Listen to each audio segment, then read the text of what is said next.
Bismillah, Assalamualaikum warahmatullahi wabarakatuh. Waalaikumsalam warahmatullahi wabarakatuh. Alhamdulillah, segala puji bagi Allah, Tuhan semesta alam. Dan salawat bertangkaikan salam tidak luput kita ucapkan untuk baginda mulia sallallahu alaihi wasallam. Allah dan Rasulnya telah memberikan kepada kita, Allah telah memberikan kepada kita banyak nikmatnya, termasuk dari pengutusan beliau kepada baginda mulia sallallahu alaihi wasallam, sehingga harapan kita teman-teman sekalian tatap muka kita seperti ini walaupun via Zoom itu bisa mendatangkan pahala Allah Azza wa Jalla untuk kita semua. Dan semoga pembelajaran kita dan belajarnya kita mengetahui, mencari ilmu tentang ilmu-ilmu yang Allah Subhanahu wa taala tebarkan di muka bumi ini menjadi jalan-jalan kebaikan untuk kita masuk ke dalam surga Allah Subhanahu wa taala. Tentunya ilmu kesehatan ini teman-teman sekalian banyak sekali diambil oleh orang-orang non-muslim sejak tragedi pembakaran ilmu-ilmu ya, kitab-kitab pada zaman dahulu kala, termasuk dari kitab-kitab kesehatan juga terbakar. Alhamdulillah. Tentunya di sini pasti banyak teman-teman yang sudah lebih senior daripada saya, maka saya mohon izin dengan segala kerendahan hati saya untuk saya bisa berbicara di hadapan teman-teman semua. Insya Allah pada malam hari ini sesuai dengan tema yang memang telah kita sepakati bersama, kita akan berbincang-bincang tentang gastroenteritis atau penyakit pada pencernaan, lebih kepada muntaber orang-orang sebutnya demikian. Apa ini sangat penting untuk kita bahas teman-teman sekalian. Kita tarik ke dalam pencernaan ini ketua dan akan yang Apa Ustaz? Untuk suaranya agak disebut. Suaranya kecil ya? Oh, suaranya berisik. Mari teman-teman yang masih buka mic ditutup dulu. Sebentar. Oh iya, sudah. Terlebih teman-teman sekalian, kita punya pencernaan ini menjadi dapur kita ya. Dapur untuk semua organ kita. Pencernaan ini diketuai oleh limpa sama lambung dan diperbantukan dengan sangat hebat oleh enzim-enzim yang ada di seluruh saluran pencernaan kita. Nanti kita akan lihat nih enzim-enzim apa saja yang ada di mulut kita, kemudian masuk ke lambung, masuk ke usus halus, ya, masuk ke usus besar. Ternyata semuanya memiliki enzim untuk mencerna makanan itu secara sempurna. Makanan itu teman-teman sekalian masuk ke dalam mulut kita sebenarnya untuk diheler terlebih dahulu. Mungkin para ibu-ibu yang sering heler beras ya, atau heler apa, jagung atau apa, kan diheler itu supaya lembut ya. Nah, heler kita itu adalah ada di gigi kita, di mulut kita. Maka harus kita pergunakan sebaik mungkin. Jadi makan yang tenang, makan yang baik itu akan menjauhkan seseorang dari gangguan-gangguan pencernaan. Ini perlu dikoreksi dan perlu difahami oleh saya dan teman-teman semua yang hadir pada malam hari ini. Mungkin teman-teman yang pernah ikut kelas-kelas Rutaba tentang dahsyatnya memahami organ atau tentang 5 unsur, kita terkadang menyebutkan bahwa limpa ini menjadi sensor utama ya untuk kesehatan organ-organ yang berkaitan dengan pencernaan, yang berkaitan dengan darah, yang berkaitan dengan Qi energi, yang berkaitan dengan Jing, esensi sperma dan sel telur, Jin cairan, dan pada akhirnya akan menjadi sen. Sen itu adalah spirit. Ya, spirit itu nampak sekali di wajah. Ya. Nah, kita coba langsung masuk kepada slide kita. Baik. ini ada sekitar 32 slide ya teman-teman sekalian. Sebenarnya banyak slide-nya, tapi saya coba ambil inti-intinya saja ini. Baik. Mudah-mudahan nampak ya, sudah nampak di teman-teman semua ya. Gangguan pencernaan. Kita coba lihat nih anatomi pencernaan pada manusia itu apa saja. Mungkin kita hanya tahu pada lambung saja. Kalau dulu kita belajar di SD itu organ pencernaan kita apa? Lambung. Padahal banyak sekali. Mulut, masuk nanti ke esofagus, masuk nanti ke gastrik atau lambung. Lambung nanti dibantu oleh limpa, kemudian empedu nanti mengeluarkan zat empedunya untuk membantu pencernaan, termasuk nanti pankreas di sana. Kemudian masuk ke usus halus, di sini ada 3 bagian usus halusnya. Kemudian masuk ke sini ada usus besar ascendent, transversal, descendent, sigmoid sampai anus. Dan semuanya memaksimalkan penyerapan. Subhanallah. Saya ketika mempelajari tentang detailing dari usus besar ini, teman-teman sekalian, memang benar-benar Allah ketika mengatakan wala tusrifu, gitu ya, innallaha tentang tafsir, ya, tafsir dan israf. Allah kan membenci itu keduanya ya. Ternyata Allah benar-benar menjadikan pencernaan kita dan apa yang kita makan itu secara maksimal ditarik oleh tubuh kita. Jadi yang keluar itu betul-betul sudah nggak ada apa-apanya, teman-teman sekalian. Subhanallah, dari BAB kita, azani Allah wa iyyakum, itu sudah nggak bermanfaat lagi di dalam tubuh kita sehingga dibuang. Namun cara Allah Azza wa Jalla agar tidak terbuang begitu saja, itu akan menjadi kompos. Teman-teman yang belajar biologi pasti lebih paham tentang hal ini. Akan menjadi pupuk.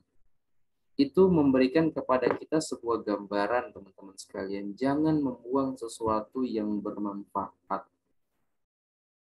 Walaupun tidak bermanfaat di mata kita, mungkin bermanfaat untuk yang lainnya. Contoh misalnya kita membuang sampah. Ini akan membuat kotor bumi kita, mungkin kita bisa menanamnya begitu ya, atau hal-hal yang memang tidak bisa terurai oleh tanah, kita serahkan ke bagian yang bertanggung jawab yang punya alatnya untuk menghancurkannya dan lain sebagainya. Nah, di sini poros, teman-teman sekalian, dia posisi di tengah lambung ini. Kasus-kasus mutaber itu kan adalah lambung yang C-nya terbalik. Nanti kita akan lihat ada 3 sindrom pada gastroenteritis secara tradisional Chinese medicine. Jadi C-nya ini terbalik sehingga mual dan muntah. Sebenarnya gastroenteritis itu sudah terjawab di slide pertama ini. Gastroenteritis itu umumnya disebabkan oleh panasnya liver yang membuat panas si lambung ini. Ketika livernya panas, lambungnya terbakar, uap itu akan naik ke atas. Di mana-mana uap itu naik ke atas, teman-teman sekalian. Kalau teman-teman masak air, itu ada ceretnya, nanti kan uapnya naik ke atas. Itulah dia sebenarnya gastroenteritis. Jadi menyembuhkannya bagaimana? Tenangkan liver. Kemudian dinginkan lambung. Sudah itu saja. Ya. Ini sudah kita kasih clue ya, sebenarnya sudah cukup ini untuk membahas gastroenteritis. Baik, kita coba belajar aja ya. Belajar tentang tubuh kita. Kembali lagi bahwa di mulut kita ini ada banyak ornamen-ornamen ya, Masya Allah. Atau banyak, ya ada gigi, ada lidah, kemudian ada gigi pun nanti ada geraham, ada seri, ada taring. Masing-masing punya fungsinya, teman-teman sekalian. Pertanyaan nih, mungkin teman-teman bisa menjawab, kenapa gigi taring kita cuma 2? Gigi geraham kita ada 8. Maaf, gigi taring kita ada 4 atas bawah, gigi geraham kita ini ada 8, bahkan ada yang 9 mungkin ya. 10 begitu ya, 5. Enggak sih ya, biasanya cuman 4 di atas, 4 di bawah. Kira-kira kenapa gigi taring kita cuman 4? Ada yang tahu mungkin?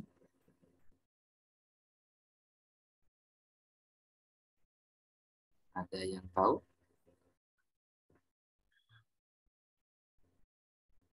Ini Mungkin panas. karena kita disuruh untuk banyak makan sayur dan buah-buahan, bukan makan daging yang banyak. Kalau makan daging yang banyak kan taringnya banyak gitu. Ya, sebenarnya sesederhana itu, teman-teman sekalian. Kita diarahkan oleh Allah untuk banyak makan sayur-sayuran. Ya, walaupun boleh makan daging nggak apa-apa. Kenapa? Karena badan manusia itu sudah cenderung asam, sudah cenderung panas sebenarnya ya. Karena kenapa panas? Karena tubuh kita bermetabolisme, dia bergerak. Maka kita perlu mendinginkannya. Itu menjadi salah satu hikmah kenapa taring kita sedikit. Tapi apakah boleh kita membatasi makan daging? Ya tidak juga ya. Kalau ada daging ya kita makan, kalau tidak ada daging ya sudahlah kita makan sayur. Dan yang kedua, ini juga sebagai bentuk keadilan Allah Subhanahu wa taala untuk seluruh hambanya. Karena tidak semua orang bisa beli daging. Sehingga Allah membuat gigi tariknya itu 4. Jadi semua bisa merasakan nikmatnya makan sayur. Sebenarnya begitu ya. Ini konsep keimanan tentang gigi tarik. Ketakwaan kita tentang sebuah gigi pada penciptaan Allah di manusia. Baik, kemudian ada lidah. Nah, dalam pencernaan yang kita akan singgung di sini adalah enzimnya. Jadi di dalam mulut kita itu ada air liur ya. Nah, air liur itu di situ akan timbul enzim. Atau di mulut itu begitu saja ya. Itu akan timbul enzim yang namanya enzim amilase. Dia ini berfungsi mengubah karbohidrat menjadi maltosa atau monosakarida begitu. Sehingga makanan terasa manis. Makanan terasa manis.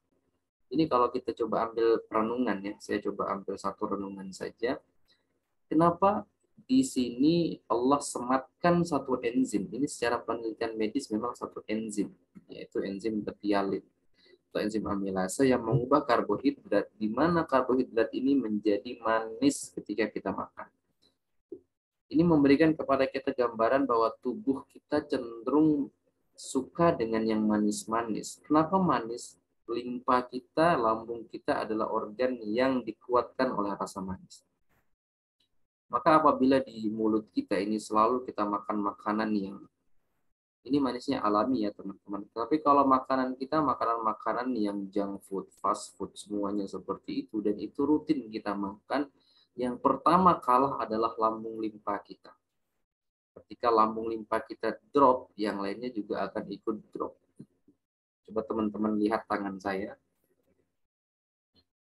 Saya ada spidol di sini. Saya buat tanda plus. Saya buat tanda plus. Di tengah ini teman-teman sekalian, mudah-mudahan kelihatan ya. Di tengah ini adalah limpa sama lambung.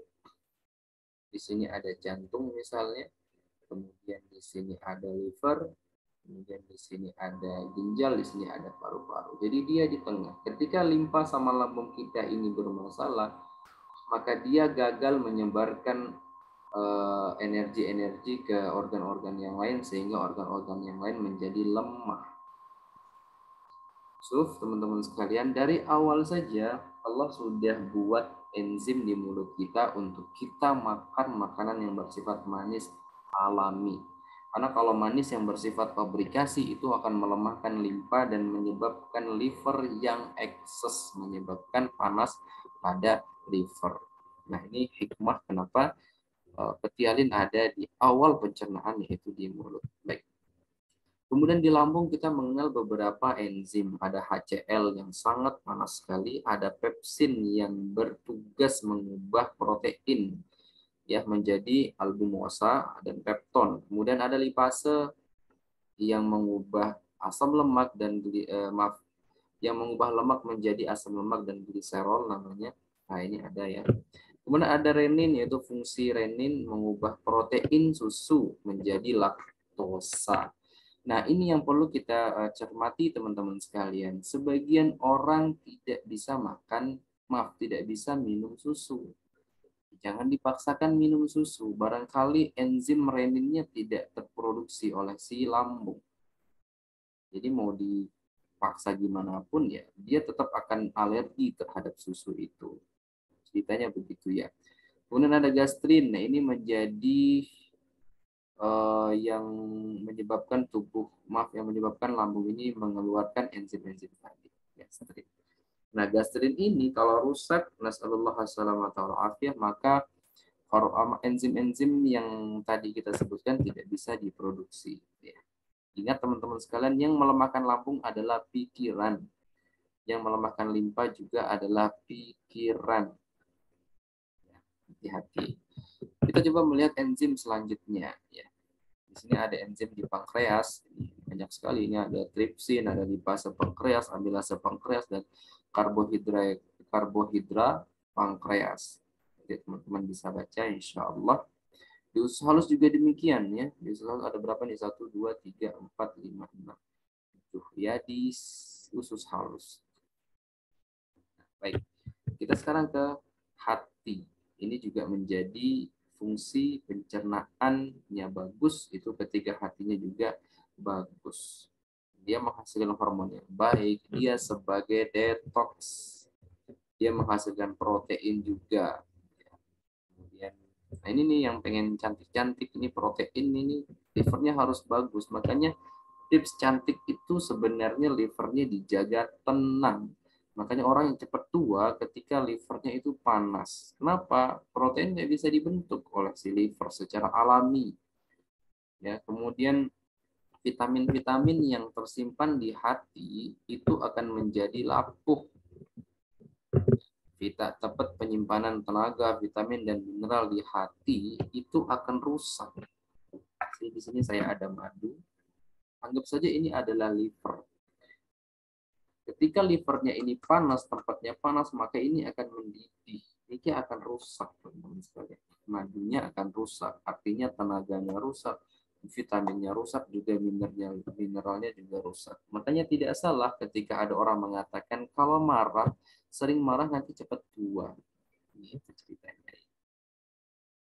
Kemudian dia juga baik untuk sistem imun tubuh, melindungi daripada serangan penyakit. Apa hubungannya dengan serangan penyakit? Kan itu imun.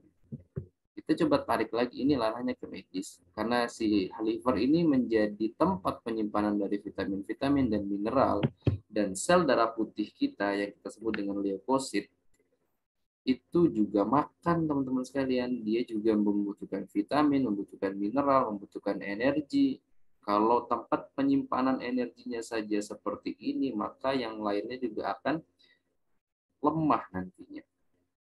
Seorang dokter memberikan gambaran kepada kami ketika masih menjadi mahasiswa di Stikes waktu itu, teman-teman sekalian, menggambarkan bahwa leukosit kita, ya leukosit atau sel darah putih itu seperti bala tentara.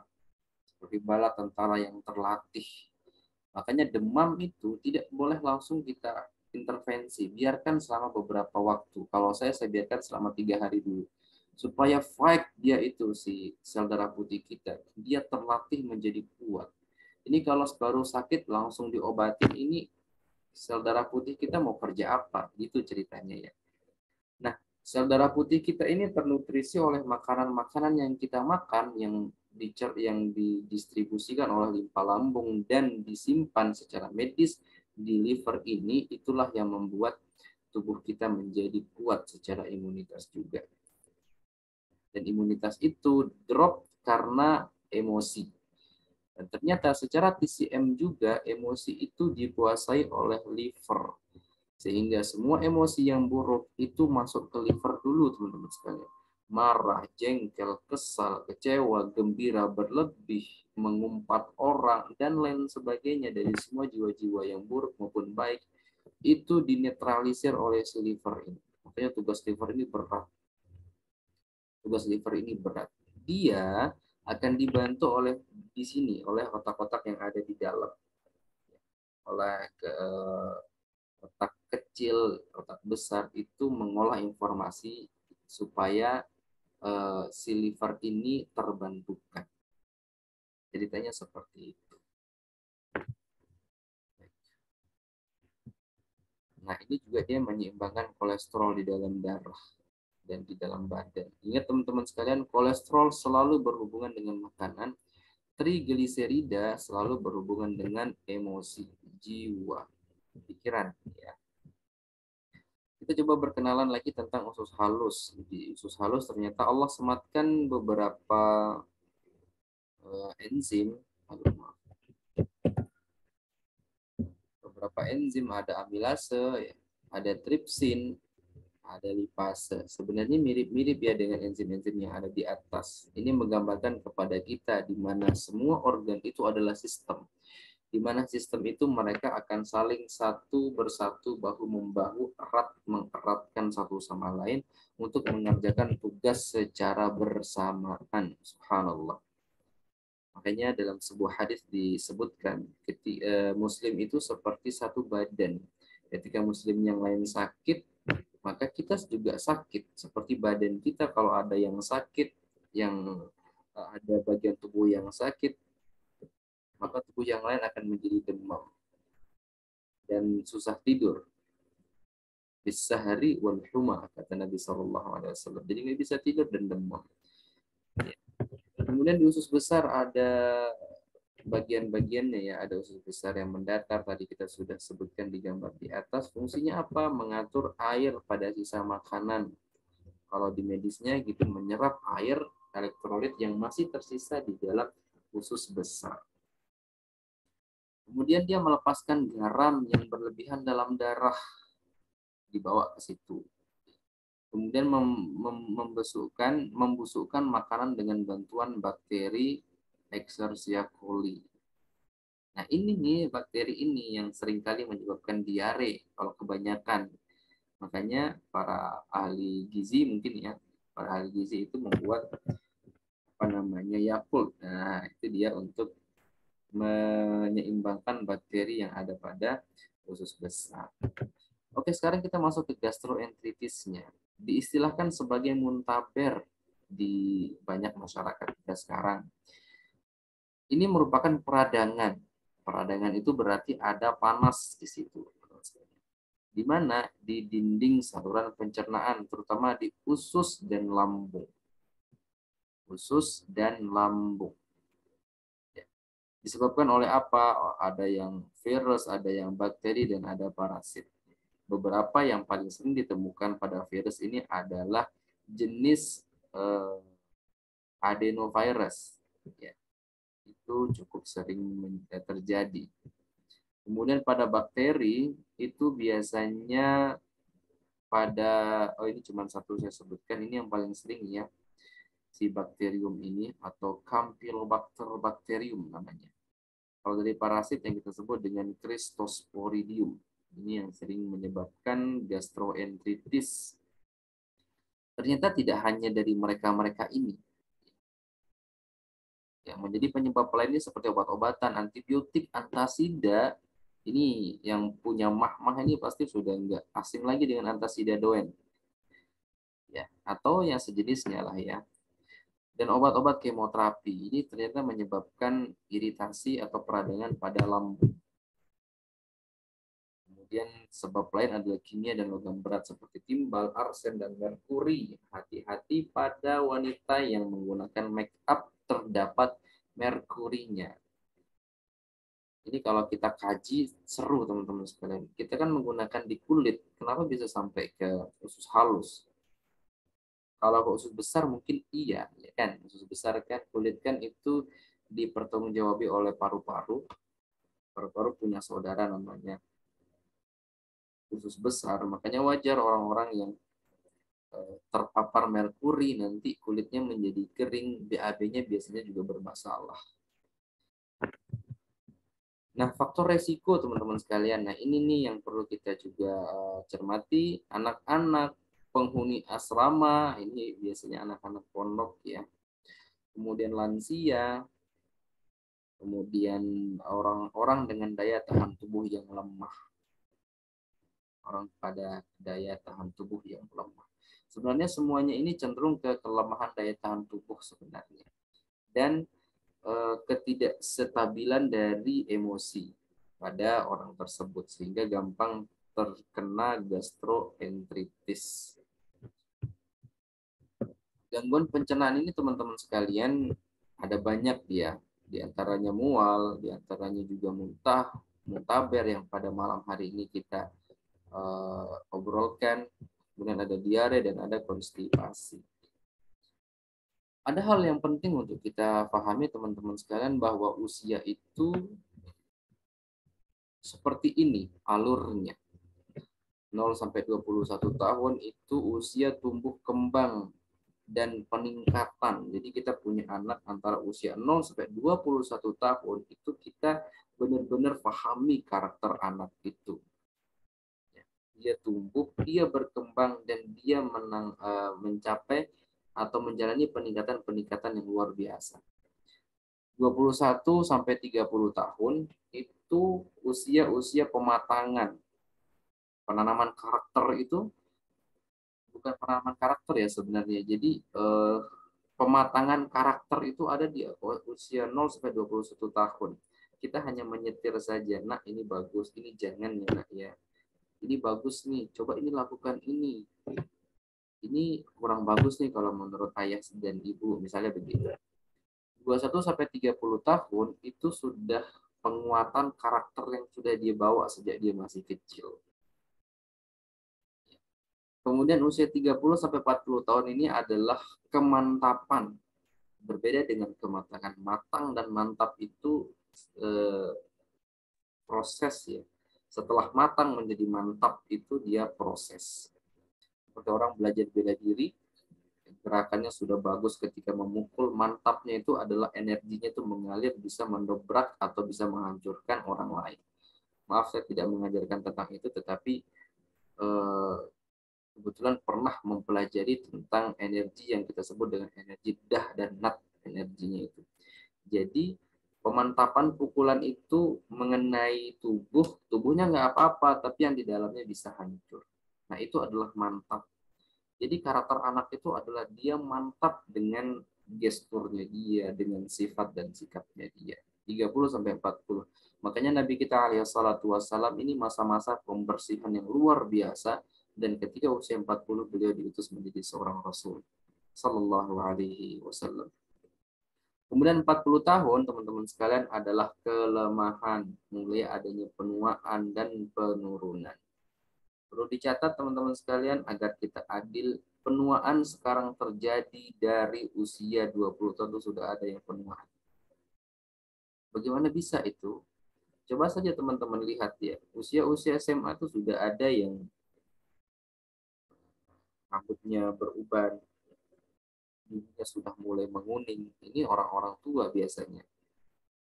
Matanya sudah mulai rabun. Nasallallahu alaihi wasallam. Ini terkait dengan jiwa. Baik, kita tidak membahas itu terlalu jauh. Ini sebagai sebuah gambaran saja. Ya. Nah, ini kita masuk ke muntabernya lagi. Sudah berjalan setengah jam. Baik. Muntaber ini teman-teman sekalian itu biasanya ada terkontaminasi. Penyebarannya itu ada yang terkontaminasi, mungkin di piring kita, mungkin di ruangan kita, sehingga kita bisa terkena muntaber. Kemudian kontak langsung dengan penderita, ini sudah jelas ya. Kemudian tidak memperhatikan sanitasi tangan dan alat makan. Ya, hati-hati saja pada makanan-makanan kita. Mungkin teman-teman bertanya, kan kita sudah punya enzim di dalam mulut dan HCl yang membasmi bakteri, parasit, dan virus yang masuk ke dalam tubuh. Betul. Konsepnya tadi teman-teman sekalian, mereka sel-sel tadi atau kekuatan-kekuatan tubuh tadi, itu mereka ternutrisi oleh nutrisi yang tersimpan di dalam tubuh kita, terutama di dalam liver. Kalau bank darahnya saja bermasalah, bank vitamin mineralnya bermasalah, maka mereka juga lemah. Mereka juga akan lemah. Seperti itu ceritanya. Ini gejala muntaber teman-teman sekalian. Ya. Gejala umumnya ini mual muntah, ada diare juga biasanya. Walaupun tidak semua ya. Tetapi biasanya ada diare karena muntah berak. Ini muncul 1-3 hari setelah terinfeksi. Jadi nggak langsung dia muncul. Di 1-3 hari ini di situ imun kita fight. Kalau dia kalah terjadi muntaber, kalau dia menang muntabernya nggak jadi terjadi gitu. Nah, gejala ini umumnya akan berlangsung sampai 2 hari. Tetapi bisa juga sampai 14 hari pada sebagian orang. Ada nggak? Ada. Kami sering mendapati demikian. Akhirnya harus diinfus, teman sekalian. Masuk vitamin, masuk oralit, dan lain sebagainya. Efek ya, nasallallahu alaihi. Gejala lain biasanya nafsu makannya hilang, sakit kepala, nyeri otot dan sendi, demam, serta sakit perut dan kram perut. Ini masing-masing ini kalau kita mau dalami lagi, ini nanti arahnya ke masing-masing organ.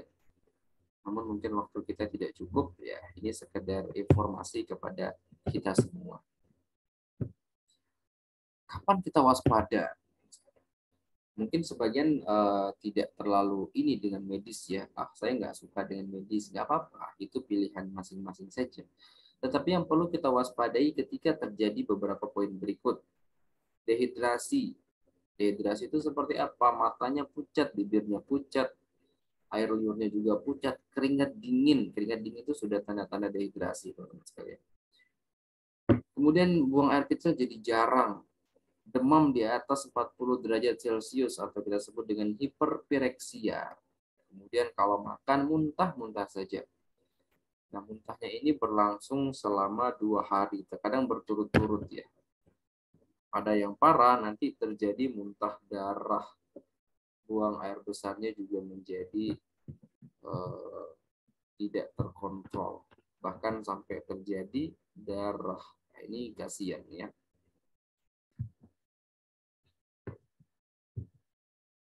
Pada bayi, ini kasus yang perlu diperhatikan. Pada bayi, ini ada yang saya warnakan lain, ini yang harus yang sering membuat orang tua itu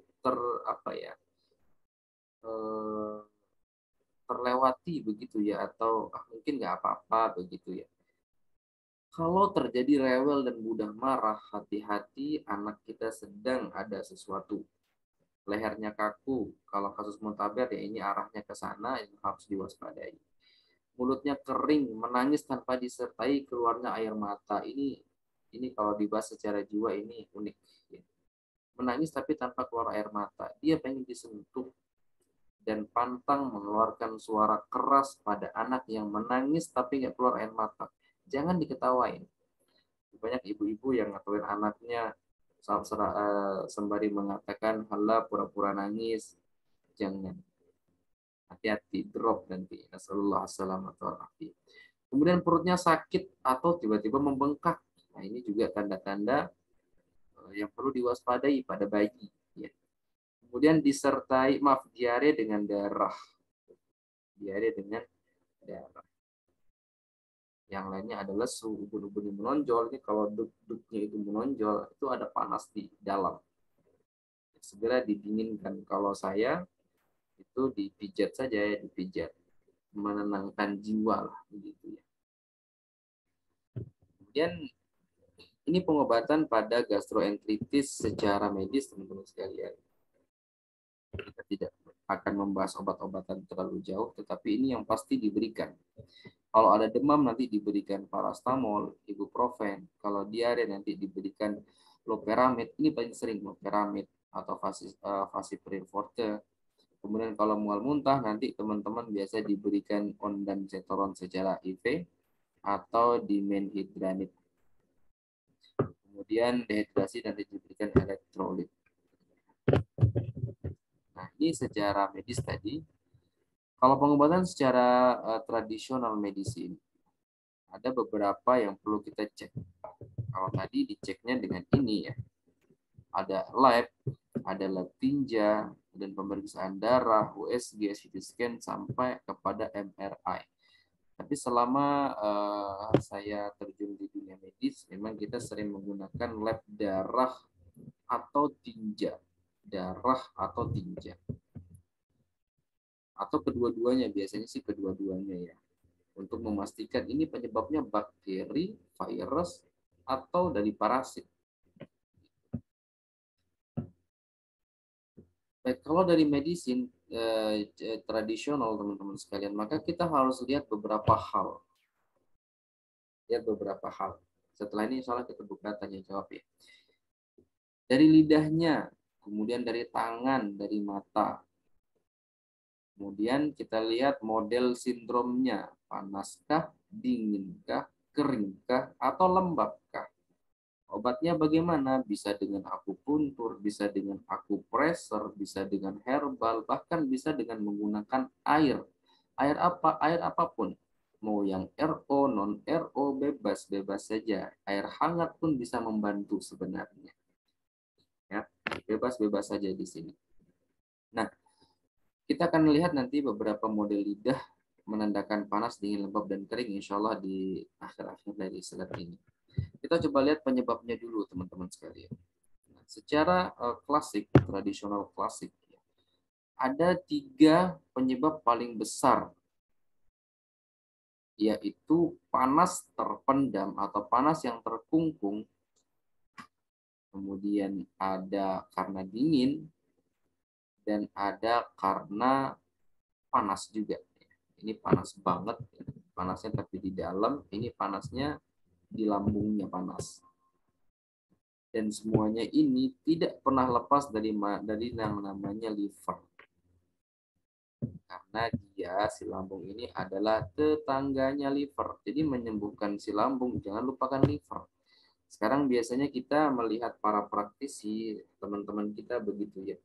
Sakitnya apa? Sakitnya lambung. Oh, udah dikasih ini, temulawak, disuruh minum 1, 2, 3, tapi lupa dia punya tetangga yaitu liver.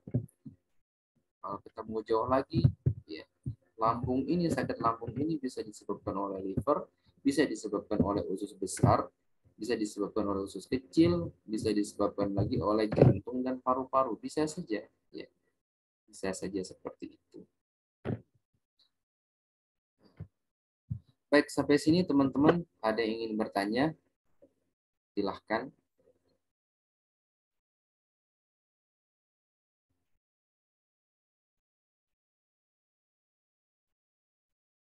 Atau bingung? Ada yang ingin bertanya? Jadi gastroenteritis ini sebenarnya temanya sedikit, teman-teman sekalian. Temanya sedikit sekali gastroenteritis ini. Ini mungkin agak saya buat panjang karena kita melihat dari 3 sisi. Dari sisi medisnya dan dari sisi tradisional Chinese medicine, kita sebutkan juga tadi tentang tibun nabawinya, insya Allah. Kalau dari gastroenteritisnya kita mungkin 15 menit itu sudah cukup. 20 menit itu sudah maksimal. Baik, ada yang ingin ditanyakan mungkin silahkan.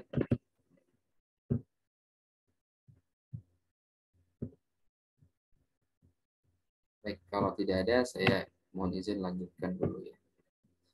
Nah, panas pada hati dan empun itu seperti apa? Ini ada beberapa tanda-tanda teman-teman ya. Kalau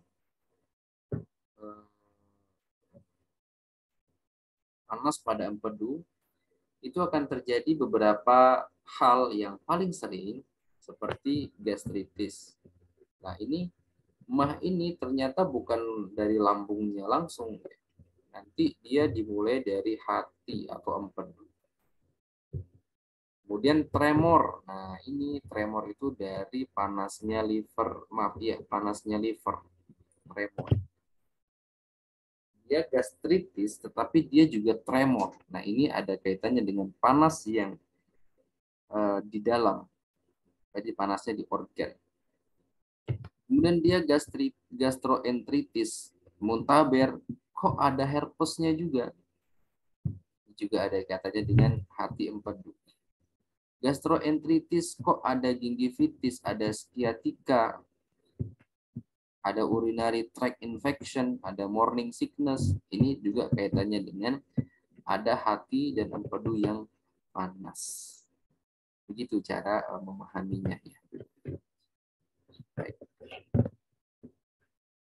Ini tadi saya sebutkan bahwa kasus pada lambung, jangan pernah lupakan liver. Ini dia dinempel ini sama si lambungnya. Nah, ini dia lidah tadi kita sebutkan, ini lidahnya panas lembab sekali. panas dan lembab, dan ini pikirannya kacau. Pikirannya dia kacau, lihat kulitnya kering sekali. Ini diagnosanya banyak sebenarnya teman-teman sekalian, dari lidah, modelnya lidah, dari bibir, dari garis-garis ini, dari kulit. Ini udah kelihatan sebenarnya. Nah, kita fokus pada lidahnya. Ini lidahnya selaputnya tebal dan lengket. Makanya kita sebut dengan panas lembab. Ini dia berwarna merah, lidahnya kasar dengan retakan atau tidak retakan. Ini bisa ada retakannya, bisa tidak. Dan lidahnya terasa kaku. Ini pada lidah. Ini panas lembab. Ya. Jadi kalau teman-teman seperti ini, ya nanti teman-teman tinggal memahami harus menghindari makanan minuman yang sifatnya panas lembab juga. Seperti itu. Kemudian ini ada beberapa teknik yang bisa kita lakukan pada kasus-kasus dengan lidah seperti ini. Tetapi ini tidak mutlak ya. Ini saya ambil dari referensi yang ada saja. Sekali lagi ini tidak pasti ini begitu ya. Ini hanya menjadi contoh dan bisa dijadikan sebagai bahan pegangan saja. Misalnya pada titik akupuntur LI11, apakah harus di LI11? Tidak. Teman-teman bisa cari saja nanti LI yang sakit itu di mana. Bisa 1, 2, 3, sampai 11. Kalau sakitnya ternyata di nomor 3, ya sudah LI3 ditusuk atau diuyel-uyel. Yang sakit LI10, ya sudah LI10-nya yang ditusuk. Begitu ya. Jadi nggak harus ini. Kemudian kita bisa melakukan bekam seluncur untuk membuang panasnya. Dan kita bisa lakukan bekam invasif, bekam basah. Ya. Kemudian kita bisa juga menggunakan teknik otot punggung, di mana di liver dengan cara sedasi. Sedasi itu ditotoknya dengan kencang. Kemudian lambung, limpa, ginjal, dan paru itu ditonifikasi. Caranya bagaimana? Nguyel-nguyelnya itu lembut, ya, yang nyaman, itu menguatkan. Apa saja yang bisa kita konsumsi pada kasus lidahnya seperti itu? Teman-teman bisa menggunakan pegagan, jus wortel, daun bidara, dan sambiloto. Konsepnya adalah panas lembab kita gunakan herbal dingin kering. Panas lembab kita gunakan herbal dingin dan kering. Baik. Selanjutnya adalah dingin, cold, dingin pada lambung dan limpa, sehingga menyebabkan seseorang terjadi diare, terjadi abdominal pain atau sakit nyeri lambung, mual muntah. Stomach cancer, ini sampai ada stomach cancer loh. Coba lihat, Masya Allah. Ada disentri itu BAB-nya, mohon maaf, BAB-nya itu berlendir. Ada gastroenteritis, ini secara spesifik malah disebutkan gastroenteritis pada kasus cold. Lambungnya dingin. Lambungnya dingin. Bagaimana tanda-tandanya? Ini saya agak sedikit susah mendapatkan lidah gastroenteritis yang dingin. Rata-rata sih dia cenderung panas. Dingin itu teman-teman sekalian lidahnya pucat. Ini saya ingin melihatkan, ini ada pucat di sini. Ini agak tebal, ini panas sebenarnya. Pucatnya itu yang ingin saya perlihatkan itu seperti ini. Yang ada di depannya ini. Nah, ini dia pucatnya seperti ini. Ini double ya, ini panas lembabnya di belakang, di sini agak dingin. Dan di sini ada cekungan, ini arahnya ke jantung, defisiensi jantung. Ini pikirannya juga bermasalah, ini ginjalnya juga sudah kena. Ini livernya sudah kena, ini dari liver sebenarnya, ini dari liver. Tapi kita pengen lihat bahwa lidah yang dingin itu seperti ini. Jadi nanti teman-teman kalau melihat anaknya, nasallallahu alaihi wasallam, itu terkena muntaber, kok lidahnya begini? Ini berarti ada dingin pada limpa dan lambung di sini. Apa saja yang bisa kita lakukan? Maka kita melakukan bekam seluncur lagi, dihangatkan. Bisa nggak dibuang darahnya? Kan dia dingin. Dibuang darahnya apakah bisa? Jawabannya bisa ya, bisa tidak. Iyanya bagaimana? Kalau teman-teman tekan kok sakit sekali, ya di situ bisa teman-teman lakukan invasive cupping. Invasive cupping. Nanti insya Allah ini juga akan coba kita bahas di kelas medical cupping klasik, insya Allah di beberapa pelatihan bekam, insya Allah. Liver organ, lambung, kemudian titik kahil paru-paru organ, itu bisa kita lakukan bekam. Bisa kita lakukan bekam. Nah, apakah ini semuanya di bekam basah? Tidak. Sekali lagi, dilakukan bekam basah pada titik nyeri tekan saja. Ya, kalau saya pribadi, saya cenderung untuk menghangatkan saja, karena dia sindromnya dingin. Dia butuh kekuatan. Kemudian bisa teman-teman ambil akupuntur di LI11, LU4, liver 3, gallbladder 42, SP6, dan ST36. Sekali lagi, ini tidak mutlak ini. Teman-teman nanti cari aja titik yang sakit di jalur meridian ini. Ya. Kemudian topung bisa digunakan juga, livernya disedasi lagi, lambung, limpa, ginjal, paru ditonifikasi, dikuatkan. Apa yang bisa kita berikan atau apa yang bisa kita konsumsi, saya senang menggunakan huang qi dan pegagan. Huang qi ini tonik limpa paru. Sudah jadi satu dia. Baik, kita lanjut lagi.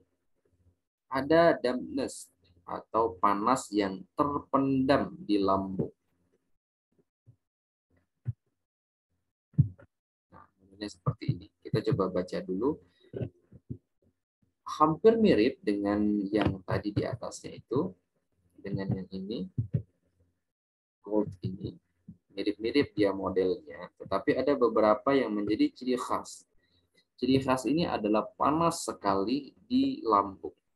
Jadi kalau muntah itu sampai tenggorokan itu biasanya kering dan panas memang dia. Nah ini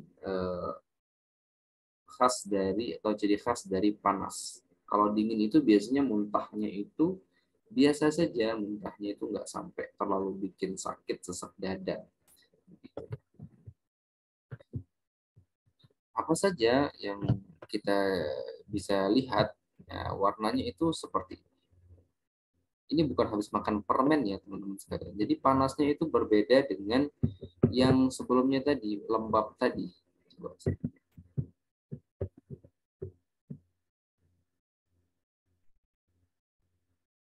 Nah ini lembabnya lebih tebal ya, lebih tebal banget, ini kelihatan banget ya. Kalau yang tadi yang kita lihat terakhir tadi, dia lembab tetapi cenderung tipis ya, cenderung tipis, enggak yang tebal-tebal banget ya.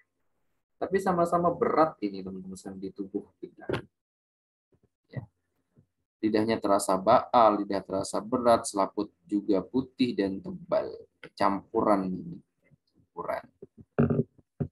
Apa saja yang bisa kita lakukan? Sama, kita ambil di titik yang sama, semuanya arahnya sih sama-sama saja ya, bekamnya di liver organ, lambung, alkahil, paru-paru organ. Paru-paru organ. Ya, maksud saya titik organ. Titik organ, bukan titik bekam sunnah yang biasa kita gunakan, tapi titik organnya. Jadi organ paru-paru kan besar tuh. Bisa di bawah, bisa di tengah, bisa di atas. Kita cari titik sakit. Seperti itu. Akupunturnya di mana? ST40, SP6, SP4, ST36. ST36 ini sudah cukup. Sekali lagi bahwa ini tidak mutlak, ini nanti teman-teman cari yang sakit saja. Kemudian teman-teman bisa menggunakan totok punggung pada liver disedasi, lagi-lagi lambung, limpa, ginjal, dan parunya ditonifikasi. Apa yang bisa kita berikan? Pegagan dan sambiloto. Ini yang ini sudah terakhir ternyata ya.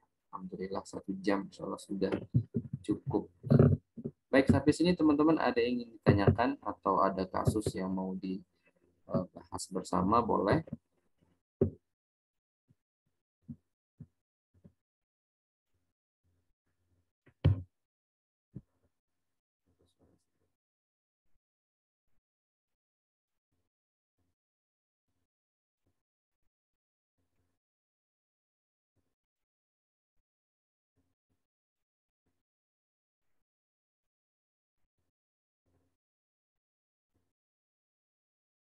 Kan ada yang bertanya atau terlalu cepat sayanya?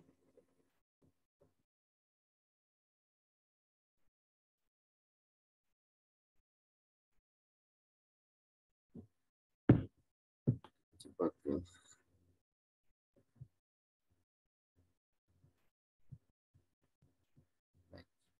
Nampaknya tidak ada yang bertanya ya. Semoga ini bisa jelas teman-teman sekalian ya buat semuanya.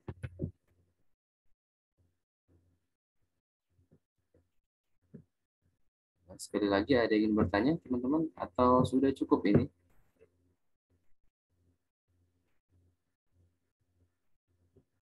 Baik, bagus ya. Alhamdulillah ada yang bertanya. Kalau perut kiri sering sakit itu masalahnya di apa? Baik, kita coba lihat ke slide yang tadi. Jangan lupakan anatomi organ ya, anatomi organ. Kita lihat dulu. Perut sebelah kiri itu ada di sini. Perut sebelah kiri nanti ada di sini.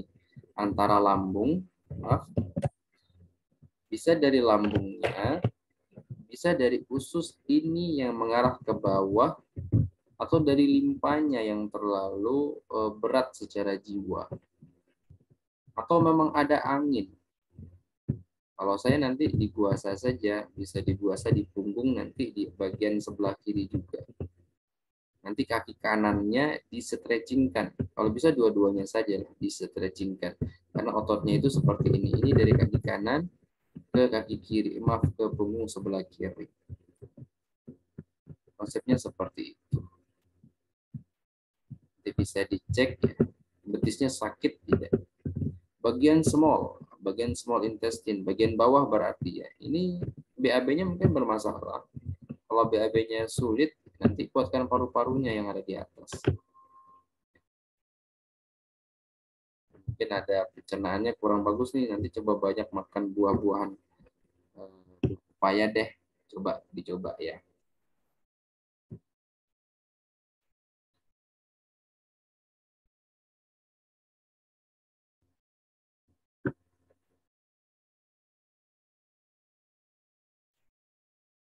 Baik, ada lagi yang ingin bertanya?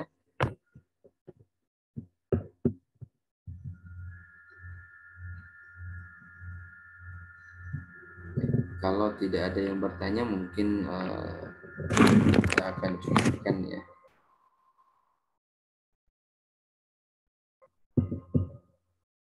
Baik, 1 jam.